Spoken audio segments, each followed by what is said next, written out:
नमस्कार दोस्तों। आज के इस वीडियो में हम मैट्रिक्स के 3 आईपी और IPv6 देखेंगे, जिसमें पहला है NANX IP50, दूसरा है प्रसार स्पार्क 200, तीसरा है अनंत यूसेस।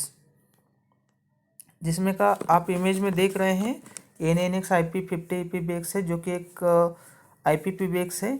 इसके जो फीचर्स है उसमें इसमें इनबिल्ट 50 सिप एक्सटेंशन आते हैं। इसके साथ हम या तो 50 SIP third party SIP extension use कर सकते हैं, या फिर मैट्रिक्स के proprietary phone IP phones use कर सकते हैं। साथ ही अगर आपको एनालॉग एक्सटेंशन या फिर एनालॉग लाइन्स कनेक्ट करने हैं, जैसे कि BSNL के रहते हैं, तो इसमें आपको इनबिल्ट 4 पोर्ट आते हैं जिसको आप BSNL लाइन कनेक्ट कर सकते हैं। अगर आपको फैक्स या फिर सिक्योरिटी के लिए एनालॉग एक्सटेंशन चाहिए, तो आप इसमें इनबिल्ट 2 पोर्ट आते हैं FXS पोर्ट, उसके साथ आप एनालॉग एक्सटेंशन कनेक्ट कर सकते हैं। इसमें आप इमेज में देख सकते हैं कि इसमें 2 एंटेना दिख रहे हैं, जो कि GSM के एंटेना है। अगर सामने से देखेंगे तो आपको दिखेगा कि SIM1 और SIM2। ये जो यहाँ पर आप सिम कार्ड यूज़ कर सकते हैं इस IPv6 के साथ 4G 2G और या फिर 3G सिम कार्ड यूज़ कर सकते हैं, लेकिन उसके लिए आपको एक्सटर्नल हार्डवेयर परचेस करना पड़ेगा। मतलब वो जो PCB रहता है जो इस IPv6 के अंदर फिट होता है, वो आपको परचेस करना पड़ेगा।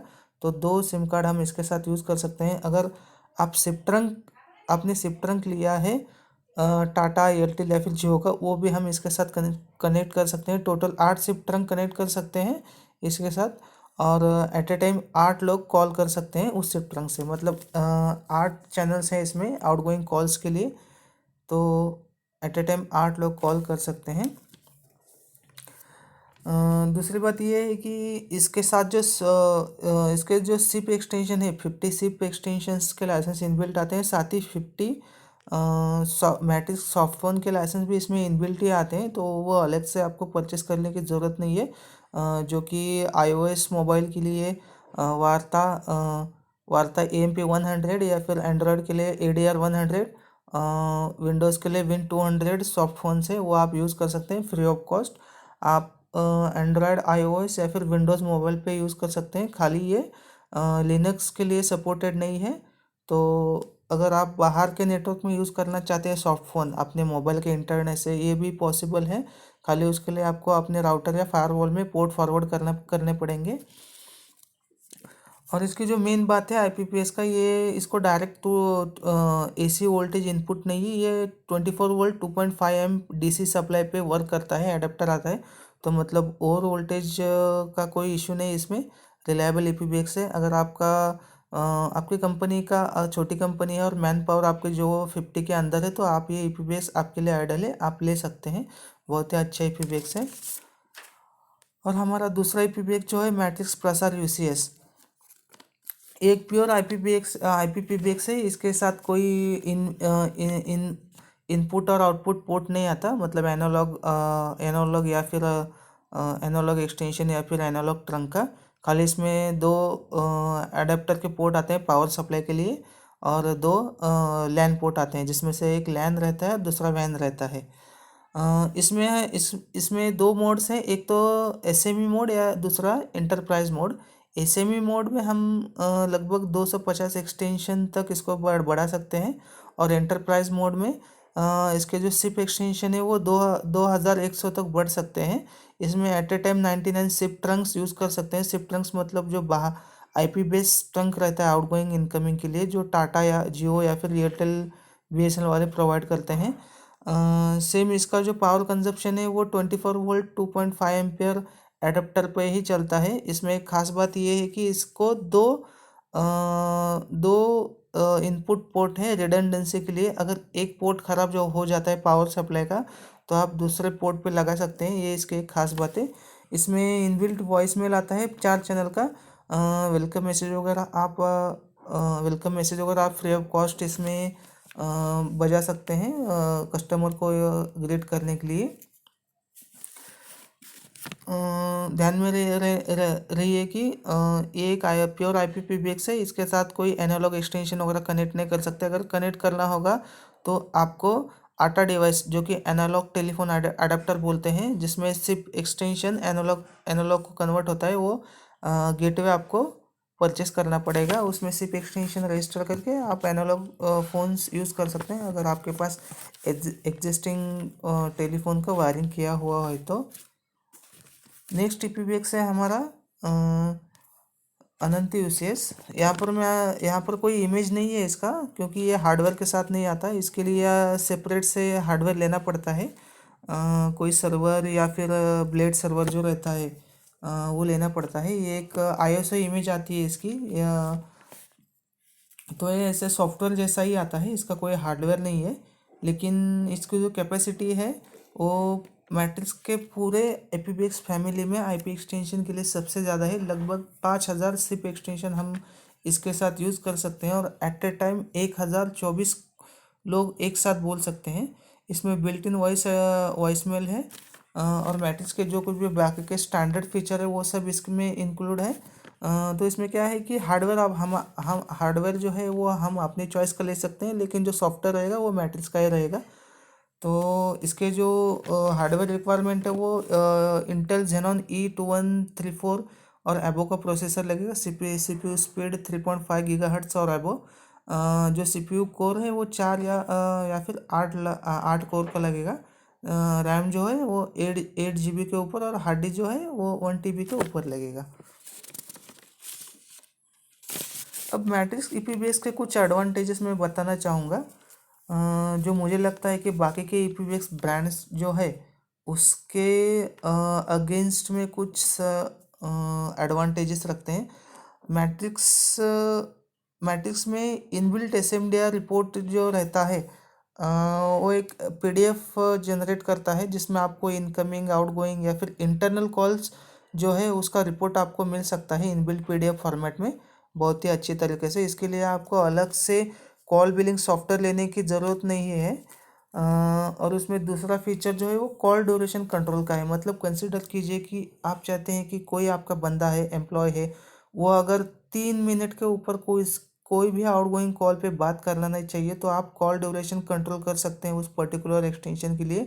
मतलब अगर वो कॉल करेगा तो 3 मिनट तक उसका कॉल चालू रहेगा। 3 मिनट होने के बाद उसका जो कॉल है वो ऑटोमेटिकली कट हो जाएगा। तीसरा फीचर है हमारा CLI बेस्ड राउटिंग। कभी कभी क्या होता है कि अगर मार्केटिंग का हमारा फर्म रहेगा तो हम कभी कभी किसी को कॉल करते हैं, कोई बार बार हमें इनकमिंग कॉल करता है और परेशान करता है, तो हमको कभी ऐसा लगता है कि ये जो बंदा है इसका XYZ, उसका जो मोबाइल नंबर है, जब वो उसका कॉल आएगा तो वो कहीं पर भी लैंड होना नहीं चाहिए, वो अपने आप बजने चाहिए या फिर कट हो जाना चाहिए। मतलब किसी मोबाइल नंबर या लैंडलाइन नंबर हम इसमें ब्लॉक कर सकते हैं इनकमिंग के लिए।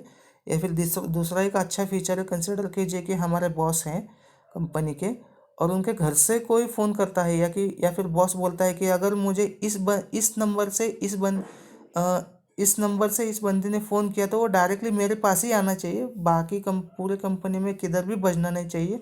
तो उस केस में हम CLI बेस्ड राउटिंग यूज़ करके या वो जो पर्टिकुलर इनकमिंग नंबर है तो वो पर्टिकुलर एक्सटेंशन पे लैंड करवा सकते हैं। इसमें इनबिल्ट वेलकम मैसेज फैसिलिटी है। मतलब welcome to XYZ, please wait for operator assistance, और या फिर डायल डिजायर्ड एक्सटेंशन नंबर और वेट फॉर ऑपरेटर असिस्टेंस, हम ऐसा प्रॉम्प्ट बना के ग्रीटिंग बना सकते हैं। और इसका जो पांचवा फीचर है वो call recording with no extra cost. मतलब ऐसा है कि इसमें ये जो प्योर IPv6 है इसमें इनबिल्ट VMS कार्ड है। तो मैट्रिक्स ने क्या किया कि पहले क्या होता था कि इसमें पेन ड्राइव आता था। पेन ड्राइव के वजह से क्या होता था कि जो रिकॉर्डिंग रहते थे कॉल्स के वो सभी पेन ड्राइव में सेव होते थे, तो बार बार वो IPv6 एक्सेस करके वो लेना पड़ता, थोड़ा सा टेडियस जॉब था। लेकिन अभी मैट्रिक्स में नए वर्जन में क्या किया है कि एक फ़ोल्डर बनाना पड़ता है पीसी वो पूरे नेटवर्क में शेयर करके वो फ़ोल्डर हमको IPv6 में लिंक करना पड़ता है। मतलब वो फ़ोल्डर रिकॉर्डिंग के लिए हम यूज़ कर सकते हैं। जब भी कोई कॉल रिकॉर्ड होता है वो डायरेक्ट IPv6 क्या करता है, पर्टिकुलर जो टाइम हम सेट करेंगे, 1 घंटे के बाद, 1 दिन के बाद, एक हफ्ते के बाद, 1 महीने के बाद, ऐसा हम शेड्यूल करके वो डायरेक्ट फाइल्स जो है वो डेडिकेटेड पीसी के फोल्डर पे हम सेंड कर सकते हैं ऑटोमेटिक, या फिर मैन्युअली बैकअप भी ले सकते हैं। सिक्स्थ जो फीचर है इसमें ऐसा है कि कंसिडर कीजिए कि कोई बंदा है वो वॉइस मेल यूज़ कर रहा है, अब वो अपनी जगह पे नहीं है, या फिर छुट्टी के दिन कोई कॉल आता है इम्पोर्टेंट कॉल, तो हम उसमें क्या कर सकते हैं कि कोई यूज़र कॉल किया है उसने तो उसको ग्रीटिंग दे सकते हैं कि हम लीव पे हैं, आप बीप के बाद एक मैसेज छोड़ दीजिए।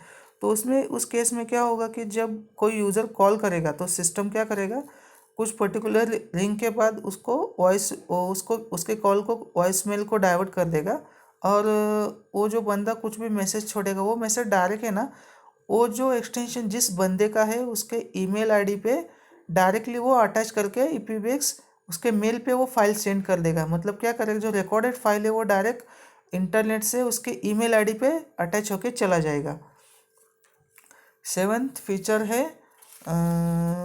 अगर अगर आपके पास स्टैटिक आईपी है, तो आप ईपीबीएक्स के जो सिप एक्सटेंशंस है, जैसे कि आप थोड़ी देर पहले मैंने बताया मैट्रिक्स का वार्ता एप्लीकेशन या फिर third party SIP extensions soft phones, वो आप बाहर के नेटवर्क में अपने मोबाइल के इंटरनेट पे यूज़ कर सकते हैं। दुनिया भर में आप कहीं भी जाइए, आप इसका एक्सटेंशन जो है वो यूज़ कर सकते हैं फ्री ऑफ कॉस्ट कॉलिंग के लिए। मतलब आप यूएस में भी जाएंगे, वहाँ का इंटरनेट यूज़ करके आप इंडिया में कॉल कर सकते हैं।